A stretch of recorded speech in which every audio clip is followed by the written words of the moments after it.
Hello, नमस्कार दोस्तों। जय सम्राट अशोक महान, जय भीम, जय संविधान, जय भारत। ये हमारे सामने मेरे बड़े अच्छे परम मित्र माननीय एडवोकेट वकील साहब रामवीर जी हैं और हमें बड़ा अच्छा लगा है, आज मिलने का मौका मिला है। आज हमारे घर पे पधारे हुए ये हैं, तो मैंने काफ़ी दिन पहले बुलाया हुआ था कि आइए, आपका स्वागत है। तो आज सर को टाइम मिला है तो मुझे बड़ी खुशी मिली है, आए हैं।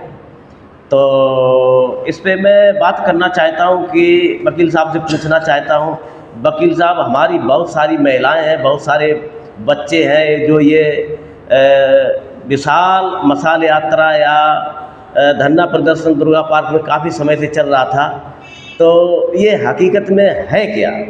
और ये मतलब बहुत सारे लोग जो हैं समझदार हैं और कुछ लोगों ने पढ़ा है, कुछ लोगों ने जाना है, तो वो लोग तो जानते हैं।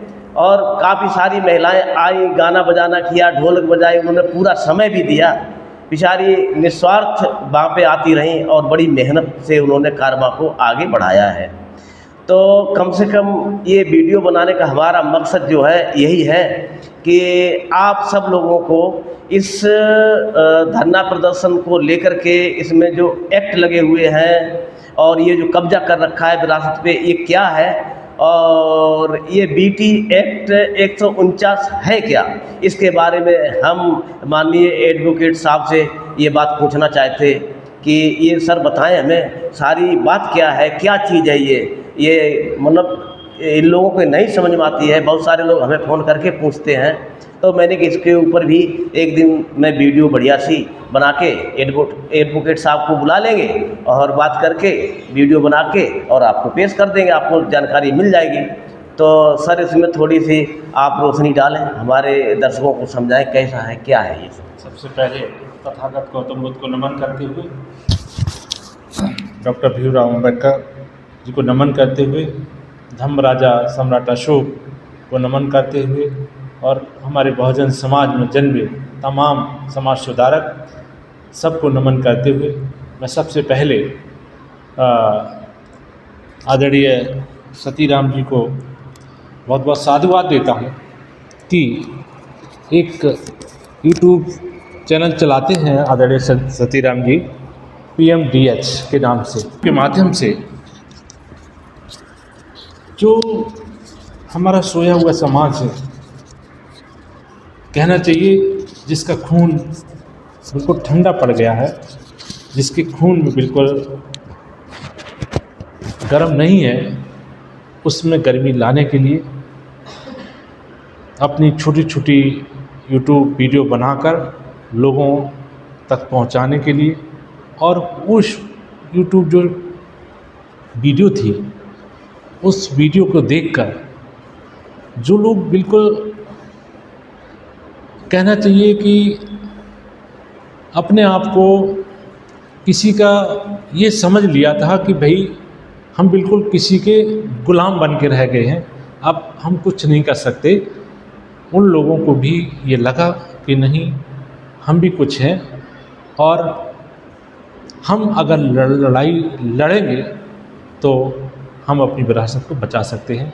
ये थोड़ी सी उनके अंदर एक मन में जागृति पैदा हुई है।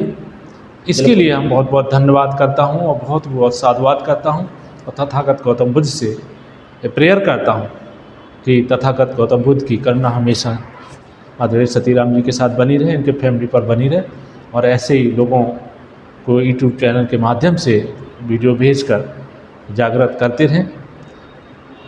और जो हमारा धरना चल रहा है बुद्ध जयंती पार्क बसतपुरी में, 12 जुलाई से हमारा रेगुलर धरना चल रहा है, इसके आखिर कारण क्या है, तो उस कारण पे हम थोड़ा सा डिस्कस करना चाहते हैं, बताना चाहते हैं जी कि 1949 में संविधान लागू होने से पहले एक एक्ट बना था, महाबोधि टेम्पल एक्ट। उस जो एक्ट बना है वो एक्ट जो है उसमें ये प्रावधान है कि उसके एक्ट के माध्यम से उसमें 9 लोगों की एक प्रबंधन कमेटी होगी जी जी। जो उस महाबोधि टेम्पल जहाँ भगवान बुद्ध को ज्ञान मिला था, प्राप्त हुआ था, उस मंदिर की देखरेख के लिए, उसके संरक्षण के लिए, उसके रखरखाव के लिए एक प्रबंधन समिति बनेगी उस एक्ट के थ्रू। जी उसमें टोटल 9 मेंबर होंगे, 9 सदस्य होंगे और 9 सदस्यों में से पहले जो था उसमें ये प्रावधान था कि 9 सदस्यों में से 4 जो होंगे वो बुद्धिस्ट होंगे, यानी बौद्ध धर्म को मानने वाले होंगे, बौद्ध विचारधारा के लोग होंगे, और 5 जो है वो गैर बौद्धिस्ट होंगे, दैट मीन्स हिंदू धर्म को मानने वाले होंगे। जी ये प्रावधान था। बाद में अमेंडमेंट हुआ। अमेंडमेंट होने के बाद उसमें एक ये चीज़ आ गई कि जो गया का प्रेसिडेंट, गया का जिलाधिकारी है, गया डिस्ट्रिक्ट का जो जिलाधिकारी है वो उस मैनेजमेंट कमेटी का प्रेसिडेंट, पदेन प्रेसिडेंट है, होता है। अमेंडमेंट के बाद उसमें ये आ गया प्रावधान कि जो गया का प्रेसिडेंट होगा वो किसी भी धर्म से बिलोंग कर सकता है। पहले ये कंपलसरी था कि वो हिंदू ही होना चाहिए, क्योंकि 5 गैर बुद्धिस्ट विचारधारा के लोग उस कमेटी में थे, तो 4 तो पहले से हैं और एक जो डीएम था वो भी हिंदू होगा, जब भी 5 हो सकते हैं। जी तो बाद में ये अमेंडमेंट हुआ कि भाई जो गया का जो जिलाधिकारी होगा वो किसी भी धर्म का हो सकता है, लेकिन देखा आज तक ये गया है कि ज़्यादातर गया का जो जिलाधिकारी है वो हिंदू ही होता है। तो उसमें क्या है कि 5 जो है गैर बुद्धिस्ट, उस जो मैनेजमेंट कमेटी है 5 गैर बुद्धिस्ट हैं और 4 जो है वो बुद्धिस्ट हैं। जी अब समस्या हमारे साथ खड़ी ये होती है, प्रॉब्लम ये है, आंदोलन करने का हमारा कारण ये है कि जो देश विदेश से भगवान बुद्ध के दर्शन को मानने वाले, भगवान बुद्ध की धर्म में आस्था रखने वाले पूरे विश्व से लोग उस टेम्पल में आते हैं, महाबोधि विहार में आते हैं, पूजा पाठ करते हैं और डोनेशन करते हैं। जी तो किसी भी मंदिर में या गुरुद्वारे में जो भी डोनेशन आता है, तो डोनेशन का प्रावधान ये है कि डोनेशन जो आता है तो उस डोनेशन से उस धर्म के प्रचार प्रसार में वो पैसा लगता है।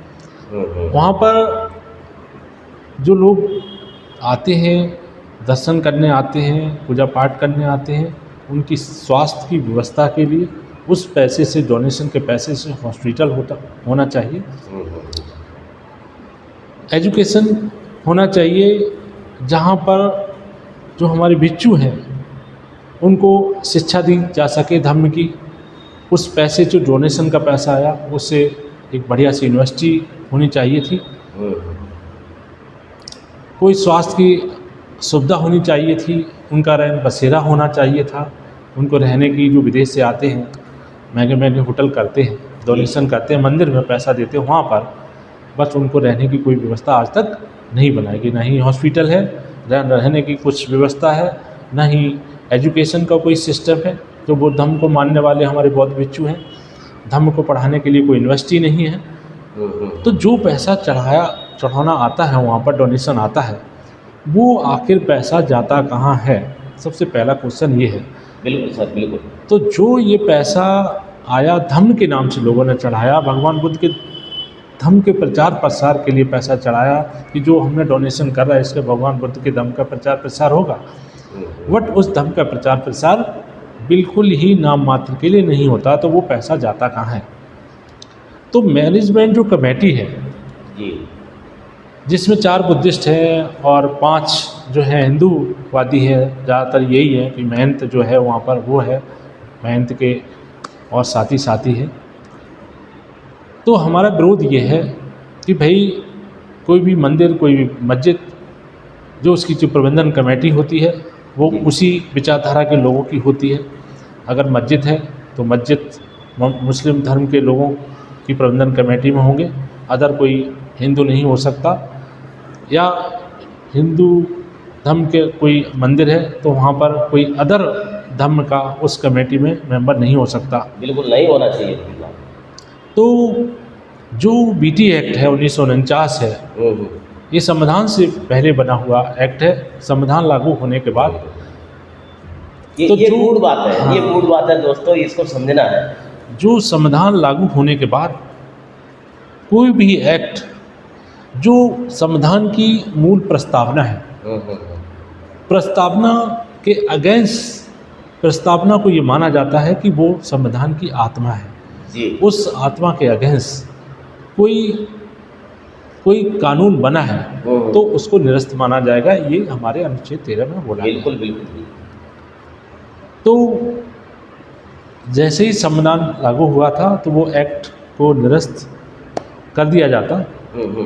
तो वकील साहब, मैं ये पूछना चाहता हूँ यहाँ पे कि जब इस तरह का कानून संविधान में तो होगा कि ये जितने भी उससे पहले के कानून बने वो निरस्त हो जाने चाहिए, तो ये कानून जो है वैसे के वैसे बरकरार क्यों है? ये क्यों नहीं निरस्त किया गया? इस पे कुछ बताएं।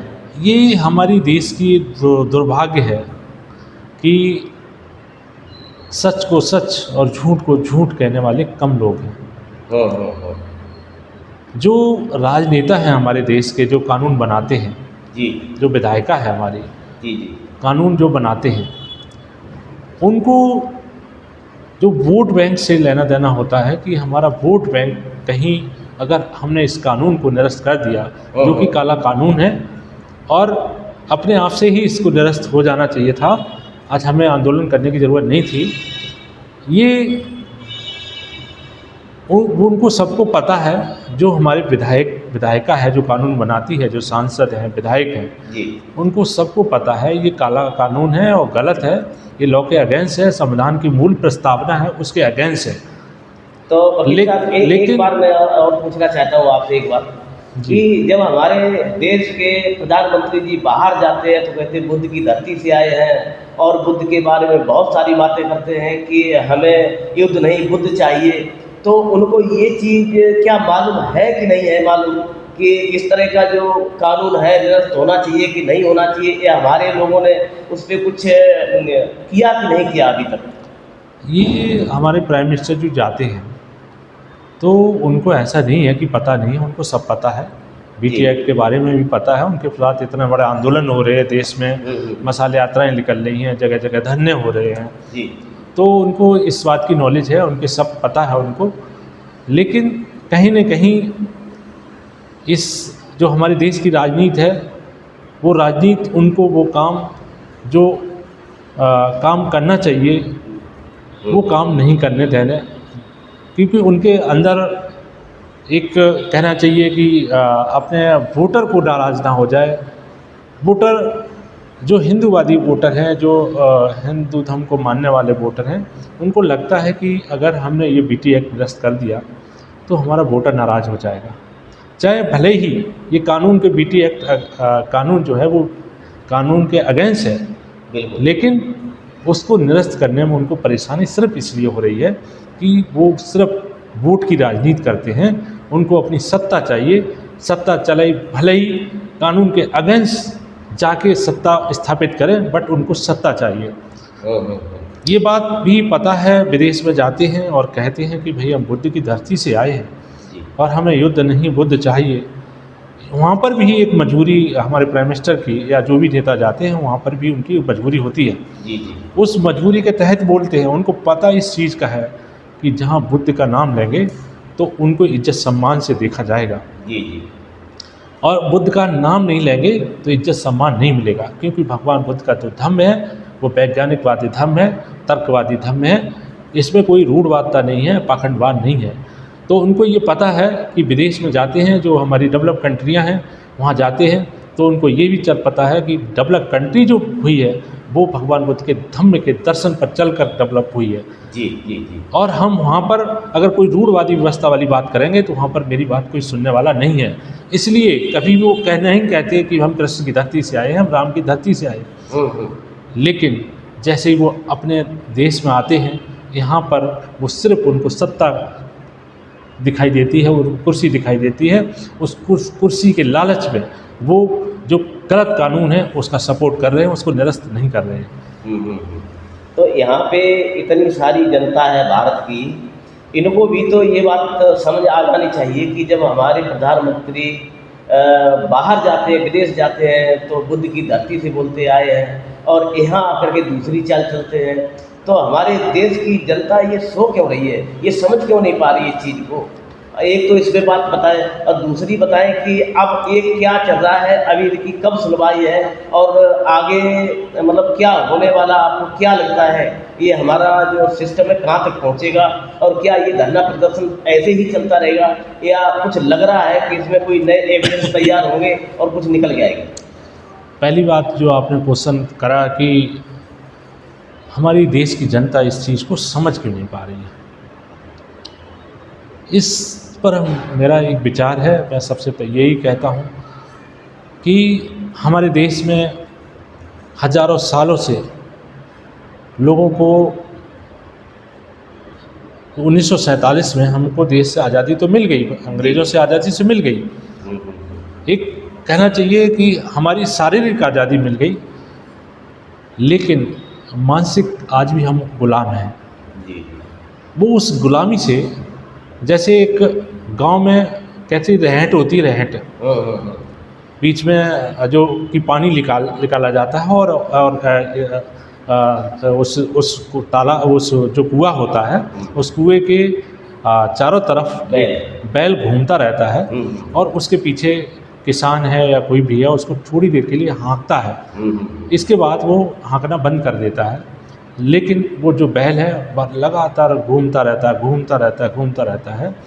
वैसे ही हमारे देश की जनता आज की हो गई है, ज़्यादातर जनता हो गई है, कुछ लोग नहीं हैं, जागरूक भी हैं, ऐसी बात नहीं है, लेकिन ज़्यादातर जनता, ज़्यादा परसेंटेज जनता ऐसी हो गई है कि गुलामी की इतनी जंजीरें, गुलामी की इतनी मोटी चादर उनके ऊपर थोपी गई है। अंध पाखंडवाद की इतनी मोटी चादर है, वो चादर उतारने में थोड़ा सा टाइम लगेगा। धीरे धीरे लोगों की उतर रही है, जैसे समझदार हो रहे हैं, पढ़ रहे हैं, धम्म को समझते हैं, धम्म को, वैसे वैसे वो चादर, वो जो बादल है, कहना चाहिए कि वो छट रहे हैं धीरे धीरे। अब जो समझ रहे हैं, जिसके बादल छट गए, मन में थोड़ी सी जागरूक हो रहा, बुद्ध के धम्म को जान रहा है, वो तो समझ रहे हैं, लेकिन अभी भी थोड़ा सा टाइम लग रहा है और जल्दी ही ये सब कुछ सही होगा। सेकंड बात आपने पूछी है कि जो ये हमारा जो आंदोलन चल रहा है बीटी एक्ट निरस्त कराने के लिए और महाबोधि महाविहार टेम्पल को मुक्त कराने के लिए, ये कब तक चलेगा और क्या संभावना है कि हमें न्याय मिलेगा? देखिए, ये आंदोलन 1992 से चला, उससे पहले भी चलता रहा, लेकिन किसी कारणवश ये आंदोलन को टूटता रहा, क्योंकि हमारा जो विरोधी है वो बहुत ही शक्तिशाली विरोधी है, वो पाखंडवाद में लिप्त हैं। वो चाहते हैं कि ये लोग पाखंडवाद में लिप्त बने रहें और हमारी फसल बढ़िया कटती रहे। तो कहीं ना कहीं हम लोगों में फूट डाल के उस आंदोलन को तोड़ते रहे, लेकिन अब फिर से 12 फरवरी से आकाश लामा जी के नेतृत्व में आंदोलन पूरे देश में खड़ा हुआ।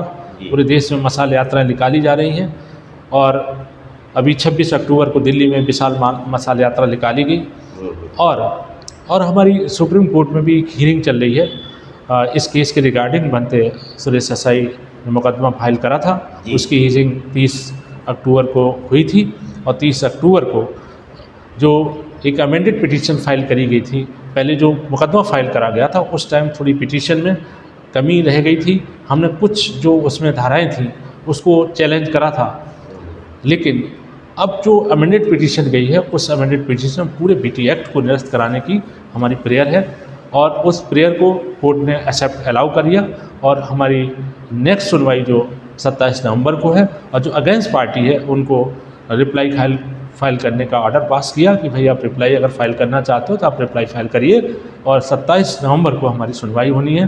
तो हमें पूरी उम्मीद है कि 27 नवंबर को फैसला हमारे पक्ष में आएगा। जी वकील साहब, एक लास्ट बात मैं आपसे और पूछना चाहता हूँ कि जो दिल्ली में दुर्गा पार्क, बुद्ध जयंती पार्क में जो धरना प्रदर्शन का कार्यक्रम चल रहा है काफ़ी समय से, मैंने देखा है कि ज़्यादातर उसमें आपने बहुत बड़ा आपका योगदान रहा है। आपने उसमें हर तरह की वहाँ पे महिलाओं से लेकर के सबकी व्यवस्था की है और बड़े अच्छे से आपने शुरुआत की है, और ये सफल भी रहा कार्यक्रम। जो ये कार्यक्रम था बहुत सफल रहा, ये तो मैं कहूँगा, और ज़्यादातर इसमें आपकी ही वजूद रहा है और आपने चढ़ बढ़ के हर काम को आगे बढ़ाया। आपने कहीं ना नुक्कड़ नहीं किए। मैं पूरे कार्यक्रम को मैंने कवरेज किया है, बहुत मैंने वीडियो बना के यूट्यूब पे डाली है। इसमें मैं कुछ इतनी ज़्यादा आपकी तारीफ में कुछ नहीं कह पाया, लेकिन वास्तव में हकीकत में सच अगर बोला जाए तो आपका योगदान नंबर 1 का रहा है उसमें। और मैं ये पूछना चाहता हूँ कि ये धरना प्रदर्शन अब यहाँ से आगे चलेगा कि ये समाप्ति की तरफ रहेगा? देखिए, हमारी ये ड्यूटी है, जी एक जागरूक व्यक्ति होने के नाते जी जी हमारी ये ड्यूटी बनती है जो लोग हमारे समाज में या बहुजन समाज में सोए हुए हैं उनको जगाने की जहाँ तक कोशिश हो सकती है मैं अपनी पूरी कोशिश करता हूँ। जी और उसी कोशिश के माध्यम से हमारा जो धरना चला उसमें हमने एक महिला सशक्तिकरण जी टीम हाँ, गठित करी। बिल्कुल बिल्कुल। और जो महिलाएं, मुझे बहुत अच्छी तरीके से पता है कि जो महिलाएं एक अपनी बात रखने में, कैमरा अगर सामने आ जाता था, अपनी बात रखने में बहुत हिचकती थी। एक शब्द बोलने में भी उनको परहेज था, नहीं बोल सकती थी। आज वो महिलाएं अगर मंच पर खड़ी कर दी जाए तभी मंच पर भी वो मंच का संचालन करेंगी और बहुत बढ़िया भाषण देंगी। उस एक तो हमारी जो उपलब्धि भी ये है कि जो बिल्कुल बेचारी घर से बाहर नहीं आ रही थी, आज वो महिलाओं का एक ग्रुप बना के और हर संडे महिलाएं आती हैं और अपना प्रोग्राम करती हैं और जागरूकता बढ़ी है। बिल्कुल बिल्कुल सर। सेकंड जो था, ये जो आंदोलन इतना बड़ा मशाल यात्रा निकली, इसमें कहना चाहिए कि किसी एक व्यक्ति का, एक संस्था का से ये इतनी मशाल यात्रा नहीं निकल सकती थी। इसमें सभी का सहयोग है। हमने बहुत लोगों को, हमारे पर पूरी आकाश लामा जी ने 21-22 लोगों की लिस्ट भेजी थी, 21-22 संस्थाओं की पूरी लिस्ट भेजी थी कि सभी संस्थाओं को आपको कांटेक्ट करना है, और सभी संस्थाओं के जो अध्यक्ष हैं, सेक्रेटरी हैं, उनके सभी को कांटेक्ट करना, सबको इनवाइट करा, सभी को इनवाइट करा था। और जो भी हमारे बहुजन समाज में जन्मे लोगों को मानने वाले लोग हैं, उनकी विचारधारा पे चलने वाले लोग हैं, जितनी भी कोशिश हुई, जहाँ तक मुझे टाइम मिला, अगर 1 सेकंड का भी, अगर हमारी कोर्ट प्रोसीडिंग, हम कोर्ट जाते और तारीख के बीच में, हमारी सुनवाई के बीच में अगर हमें 10 मिनट टाइम मिल जाता था, उस 10 मिनट के बीच में भी हमने लोगों को कॉल करा है। बिल्कुल। उस बीच में हमने सोचा कि भाई 10 मिनट का टाइम है, इस 10 मिनट के टाइम को भी यूज करा जाए, और कहीं ना कहीं हमने फ़ोन लगा के उनको इनवाइट करा और उनको अपनी जो उनकी कहना चाहिए कि जो ड्यूटी थी कि भाई बौद्ध विरासत बचाने की ड्यूटी अकेली हमारी नहीं है, ये सबकी है, तो आप अपनी ड्यूटी को समझो और इस आंदोलन में सहभागी बनो। और सभी ने मिलकर, और जिसमें सबसे ज़्यादा अगर सहयोग है तो आदरणीय सतीराम जी का है। मैं बिल्कुल बार बार ये कहता हूँ, हर मन से ये बात बोलूँगा कि सबसे ज़्यादा अगर सहयोग है तो आदरणीय सतीराम जी का है। एक छोटा सा यूट्यूब चैनल चलाने के बाद भी जो बिल्कुल ठंडा पड़ा हुआ खून में अगर थोड़ी सी गर्मी आई है, जो लोग ये सोचते थे कि नहीं आंदोलन में तो भाग नहीं लूँगा, उन लोगों को भी मजबूर होना पड़ा और वो मजबूरी बस इस आंदोलन में भाग लिए हैं। तो हम आदरणीय सतीराम जी को बहुत साधुवाद करते हैं कि हमारे साथ मिलकर हमारे एक सहयोगी के रूप में, और हमारे बहुत से सहयोगी रहे, मैं सबका धन्यवाद करता हूँ इस यूट्यूब चैनल के माध्यम से कि कम से कम जी हमारी बात, हमने उनके सामने अपनी बात रखी और उन्होंने सहर्ष मेरी बात को स्वीकार करा और हमारे साथ मिलकर कंधा से कंधा मिलाकर ये आंदोलन को खड़ा किया और जैसे विशाल मशाल यात्रा दिल्ली में निकाली, जो कि सदियों तक याद करी जाएगी।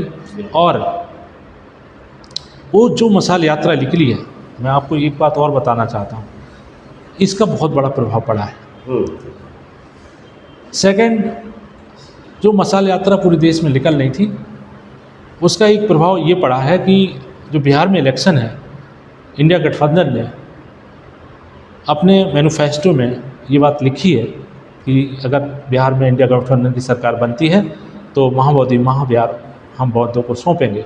एक तो ये फ़र्क पड़ा है। सेकंड, जो हमारा दिल्ली में मशाल यात्रा निकली है, उससे बहुत बड़ा प्रभाव पड़ा है। उससे प्रभाव ये पड़ा है कि जो लोग नहीं आए इस मशाल यात्रा में, शायद उनको डर रहा है उनको लग नहीं रहा था कि इतनी बड़ी मशाल यात्रा निकलेगी, तो उनको पछतावा है आज के दिन कि इस ऐतिहासिक समय में, इस ऐतिहासिक काम में हम शामिल नहीं हो पाए। इसका उनको हमेशा दर्द रहेगा। ये टीस है उनके अंदर। मैंने बहुत से लोगों से बात करी, उनको अंदर टीस है कि इतनी बड़ी मशाल यात्रा निकली, हम नहीं पहुंच पाए। शायद उनके मन में भगवान बुद्ध की प्रति श्रद्धा नहीं थी, धर्म की प्रति श्रद्धा नहीं थी, इसलिए वो नहीं आए। लेकिन जब उन्होंने बाद में वीडियो देखी, सोशल मीडिया पे वीडियो देखी, तब उनको बहुत बड़ा दर्द हुआ। और आगे से जब भी इस टाइप का कोई प्रोग्राम होगा तो मुझे लगता है कि जो लोग हमारे मिशन से थोड़े से दूर भाग रहे थे, जो कहते थे आप लोग हो ही कितने, आप तो उंगलियों में गिने जाते हो, उनको ये दिखा दिया कि अगर हम में सख्त एकता है और हम एकता के साथ कंधे से कंधा मिला के साथ सब लोग अगर इकट्ठा हो जाते हैं तो हम उंगलियों पर नहीं, हम 15 नहीं, हम 85 हैं। बिल्कुल सही। लेकिन समय आज ऐसा है कि 85 होने के बाद हमारी 15 में गिनती हो रही है, जबकि हम 85 हैं। लेकिन हमारे सोए हुए हैं, सोया हुआ समाज है। कोशिश है जागेगा और बहुत जल्द जागेगा और आने वाले दिनों में महाबोधि महाविहार भी मुक्त होगा। और मजबूरी बस इनको मुक्त करना पड़ेगा। लोगों को जागरूकता बढ़ रही है और हमारा जो आंदोलन है, हम ये भी थोड़ा सा बताना चाह रहे हैं कि हमारा आंदोलन अभी ख़त्म नहीं हुआ। आंदोलन जो है एक महाबोधि महाविहार मुक्त के लिए नहीं है। ये आंदोलन जो सम्राट अशोक का द्वारा बनाए हुए 84,000 स्तूपा पिलर पर जो अनाधिकृत कब्जा किया गया है, लोगों ने भगवान बुद्ध की मूर्तियों को कपड़े पहनाकर उनको कहीं पांडव बना देते हैं, कहीं कुछ बना देते हैं। तो ये हमें पूरा 84,000 को मुक्त कराने के लिए है। ये आंदोलन जब तक समाप्त नहीं होगा, जब तक ये 84,000 भगवान बुद्ध की अशोक का सम्राट बनाए हुए 84,000 स्तूपा अशोक का पिलर मुक्त नहीं हो जाती, ये आंदोलन लगातार जारी रहेगा। ये आंदोलन समाप्त होने वाला नहीं है। गवर्नमेंट भी ये सुन ले इस यूट्यूब चैनल के माध्यम से कि बौद्धों को हल्के में लेना बहुत बड़ी भूल होगी उनकी। अगर धीरे से, अब जैसे जिस तेज़ी से भगवान बुद्ध के धम्म का प्रचार प्रसार हो रहा है, लोग आकर्षित हो रहे हैं, वो समय दूर नहीं जिस दिन हम बहुत आदायत होगी और उस दिन जो तुम्हारी राजनीति है, जिस राजनीति को करते हो कि वोट की राजनीति करते हो, उस दिन हमारा वोट ज़्यादा होगा और तुम उनके पैरों तले होगे और जितने भी आपने कैप्चर कर रखे हैं सब कैप्चर को वापस करना पड़ेगा। जी वकील साहब, आपने बहुत सटीक तरीके से सारी बातें रखी और सारे जवाब दिए और ये धरना भी बहुत कामयाब रहा है।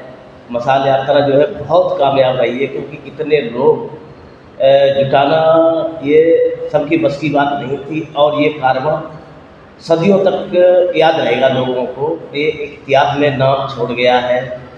तो हमें लगता है कि हमें सारे जवाब मिल गए, हमारे दर्शक समझ गए होंगे ये हकीकत क्या है, बीटी एक्ट क्या है, कहाँ से शुरू हुआ, ये कैसे पूरी प्रक्रिया है। हमारे एडवोकेट साहब माननीय राघवीर साहब जी ने सारा कुछ विस्तार तरीके से आपको समझा दिया। दोस्तों, यहीं पे हमें इस वीडियो को समाप्त करने की इजाज़त दें। आपने हमें देखा और देखेंगे, और इस वीडियो को ज़्यादा से ज़्यादा शेयर करें। मैं सतीराम साक्या यानी PMDS साक्या यूट्यूब चैनल की तरफ से आपका बहुत तहे दिल से स्वागत करता हूँ।